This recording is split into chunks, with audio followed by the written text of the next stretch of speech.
Taliban have a reason to believe that we would make good on that threat, that it was a valid threat? And likewise, what steps, when you formulate a policy to make that kind of a threat, what steps did you take to ensure that we, in fact, had a credible military force that could enforce that?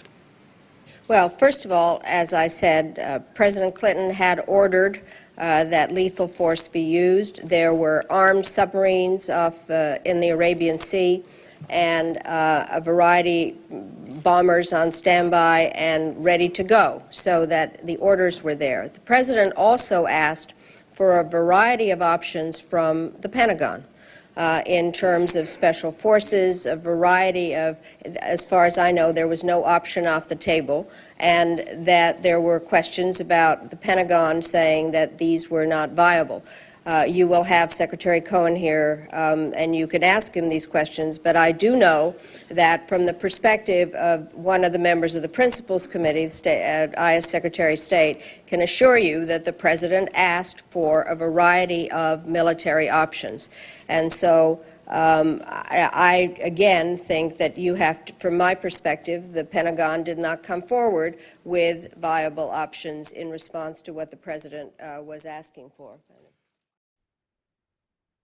Whether and when the intelligence community as a whole recognized that bin Laden was waging war on the United States and that it was necessary to respond in kind is an important factor in assessing the intelligence community's response to the threat bin Laden's network posed. In interviews, many persons on the National Security Council staff and at the Counterterrorism Center pointed to the August 1998 bombings of 2 U.S. embassies in East Africa as the moment they recognized that bin Laden was waging a war against the United States. That judgment was reflected in 2 statements made by President Clinton in the immediate aftermath of the bombings. 1. On August 20th, 1998, in an address to the nation on military action against terrorist sites in Afghanistan and Sudan, President Clinton declared, "A few months ago and again this week, bin Laden publicly vowed to wage a war against the United States." 2. On August 22nd, 1998, in a radio address to the nation, President Clinton declared, "Our efforts against terrorism cannot and will not end with the strike. We should have realistic expectations about what a single action can achieve, and we must be prepared for a long battle." End quote. In December of 1998, Director of Central Intelligence George Tenet elaborated on the president's statements in a memorandum to senior CIA managers, the Deputy DCI for Community Management, and the Assistant DCI for Military Support, declaring war on bin Laden. Quote, "We must now enter a new phase in our effort against bin Laden. We are at war, and want no resources or people spared in this effort, either inside the CIA or in the intelligence community." End quote. The DCI stated to the Joint Inquiry that in early of 1999, following his declaration, he ordered a baseline review of CIA's operational strategy against bin Laden. According to the DCI's testimony before the Joint Inquiry, the CIA produced a new comprehensive operational plan of attack against bin Laden al-Qaeda targets inside and outside Afghanistan. A plan of attack that is in subsequent testimony, the Director of Central Intelligence, the DCI, simply called the plan. Quote, "The plan included a strong and focused intelligence collection program to track and then act against bin Laden and his associates in terrorist sanctuaries.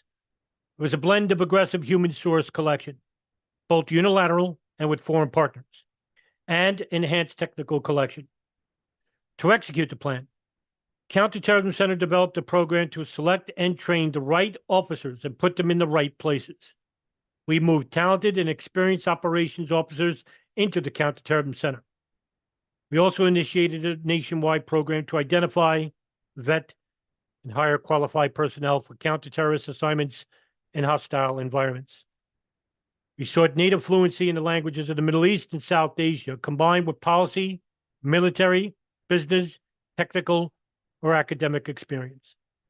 In addition, we established an 8-week counterterrorism operations course to share the tradecraft we had developed and refined over the years." End quote. according to documents reviewed by the Joint Inquiry. The plan included covert action and technical collection aimed at capturing bin Laden and his principal lieutenants. The plan was the intelligence community's strongest response before September 11, 2001 to the bin Laden threat and the Director of Central Intelligence Declaration. The plan is examined in greater depth later on in this chapter on covert action.